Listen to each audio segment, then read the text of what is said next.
capacitance of the atmosphere was fully mapped out.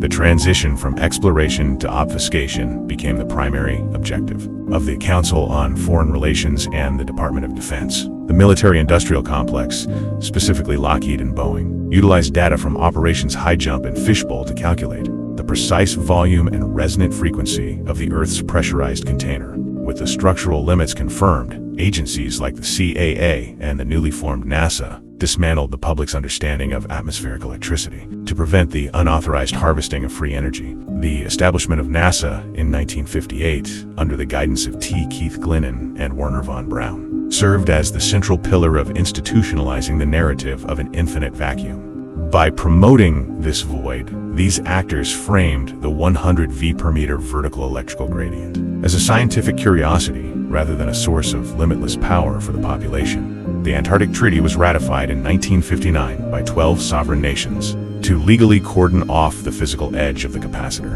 ensuring no private entity could verify the boundaries. Project Corona was subsequently launched by the CAA and the National Reconnaissance Office to manage the overhead visual narrative while identifying magnetic nodes for military use. This allowed companies like RAND Corporation and Bell Labs to develop flux pinning technology to tether equipment to electromagnetic field lines while claiming these objects were in orbit. Simultaneously, Project Cold Feet, overseen by the Office of Naval Intelligence, demonstrated that all high-altitude retrieval relied on the density of the pressurized medium within the container. During Project Dominic, the Joint Task Force 8 oversaw high-altitude nuclear detonations to stress test the firmament's response to massive kinetic and electrical shocks. The resulting artificial auroras were evidence of the ignition of the pressurized ether. Following these missions, the Smithsonian Institution and the National Science Foundation scrubbed educational standards of etheric physics, replacing it with Newtonian gravity. This ensured the next generation would view the sky as an empty,